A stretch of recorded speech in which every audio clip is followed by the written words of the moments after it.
श्री सद्गुरुदेव महाराज की जय। श्री सच्चिदानंद भगवान की। इसीलिए दूसरा प्रेमी भक्त क्या कहता है कि आओ मेरे भाई बहनों सीखो आत्म ज्ञान को। आओ मेरे भाई बहनों सीखो आत्म ज्ञान को। आओ मेरी प्यारी बहनों सीखो आत्म ज्ञान को। आओ मेरी प्यारी बहनों सीखो आत्म ज्ञान को। आओ मेरे प्यारे भाई सीखो आत्म ज्ञान को। आओ मेरे प्यारे भाई सीखो आत्म ज्ञान को। तीन लोक में गुरु बड़े हैं तरसाते भगवान को। तीन लोक में गुरु बड़े हैं तरसाते भगवान को। मानुष जन्म बड़ा सुखदाई, मानुष जन्म बड़ा सुखदाई। बिन जाने जग में भरमाई, बिन जाने जग में भरमाई। 84 में मत भटकाओ, 84 में मत भटकाओ। अपनी प्यारी जान को, अपनी प्यारी जान को। तीन लोक में गुरु बड़े हैं, तीन लोक में गुरु बड़े हैं। दर्शाते भगवान को, दर्शाते भगवान को। फिर आओ मेरे भाई बहनों सीखो आत्म ज्ञान। महापुरुष सभी को अपना भाई बहन, क्योंकि एक ही पिता ने सबको बनाया है। बहुत कुछ सीखा है आपने, लेकिन जितना सीखा है ये सब मिलके आत्मा को कभी संतुष्ट नहीं कर सकते। अगर आत्म ज्ञान सीख लिया है तो आत्मा संतुष्ट हो जाएगी। इसीलिए कहते हैं कि सीखो आत्म ज्ञान को। आप भी सीख ही रहे हैं, थोड़ा थोड़ा सीख रहे हैं, गहराई में जा रहे हैं। कोई ज़्यादा, कोई कम, कोई नज़दीक है, कोई दूर है। चलते रहना चाहिए, रुकना नहीं चाहिए कभी भी। कि मानुष जन्म बड़ा सुखदाई। अगर आत्म ज्ञान सीख लिया तो मानुष जन्म सुखदाई है। बिन जाने जग में भरमाई। जान नहीं पाया, आत्म ज्ञान ज्ञान नहीं हुआ तो जग में जो भरम है उसी में भटकना पड़ेगा। एक जन्म नहीं, जन्म जन्म। बिन जाने जग में भरमाई, 84 में मत भटकाओ। तो महापुरुष दयालु है, कह रहे 84 में मत भटकाओ अपनी प्यारी जान को। आपके लिए सबसे ज्यादा प्रिय आपकी जान है। और ये तो झूठे लोग कहते हैं कि तुम हमारे प्राणों से ज्यादा प्रिय। प्राण से ज्यादा प्रिय तो केवल राजा दशरथ के लिए राम थे, जिन्होंने त्याग के दिखाया। यहाँ कोई त्यागता है? कोई नहीं। फिर खाली कहते हैं।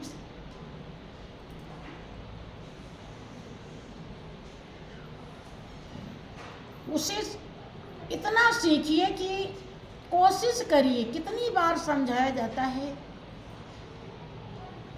आपके शरीर में जितना जान है उस हिसाब से भक्ति स्वतंत्र है, किसी भी प्रकार की उसमें विघ्न बाधा नहीं है। उसकी सिद्धि आप किसी भी हाल में कर सकते हैं, खाली आपके हृदय में लगन।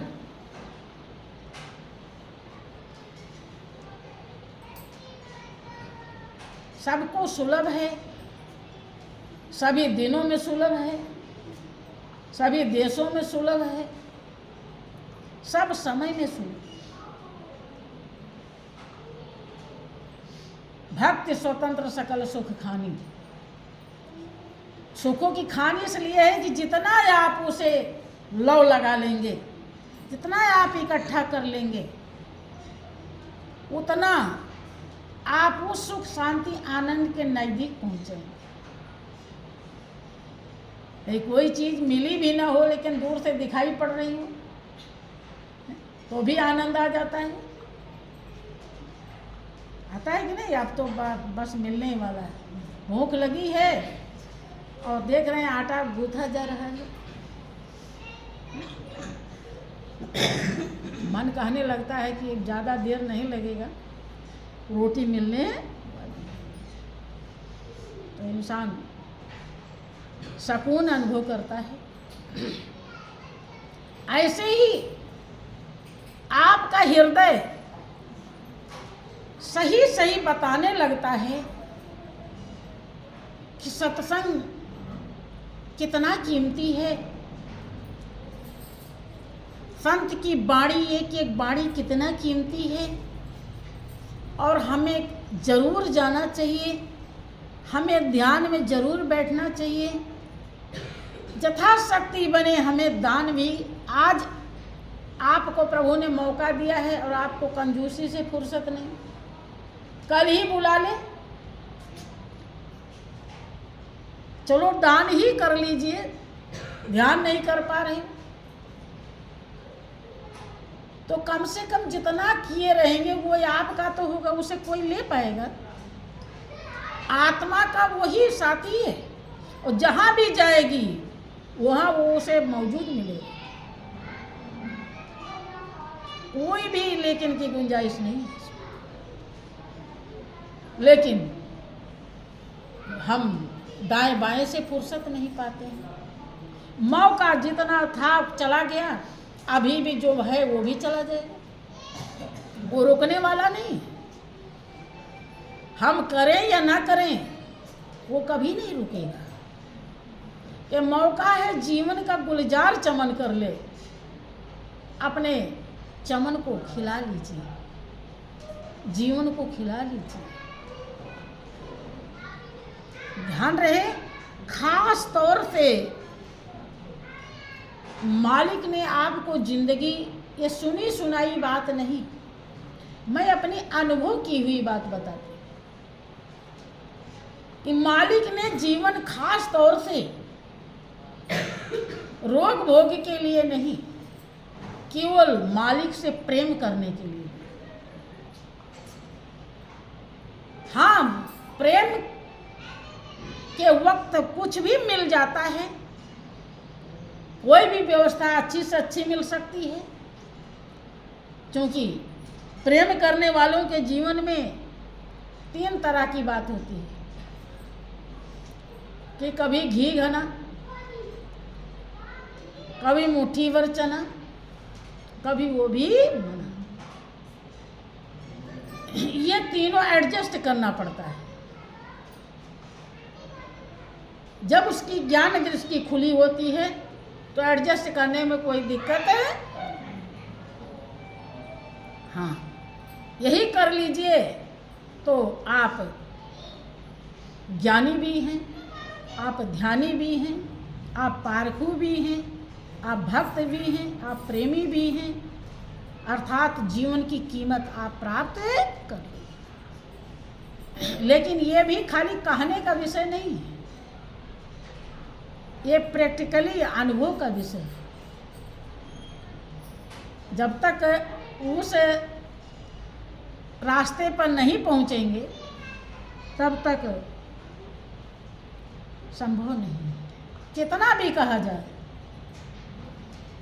ठीक है, इसलिए जितना भी बन सके आगे बढ़ते रहें।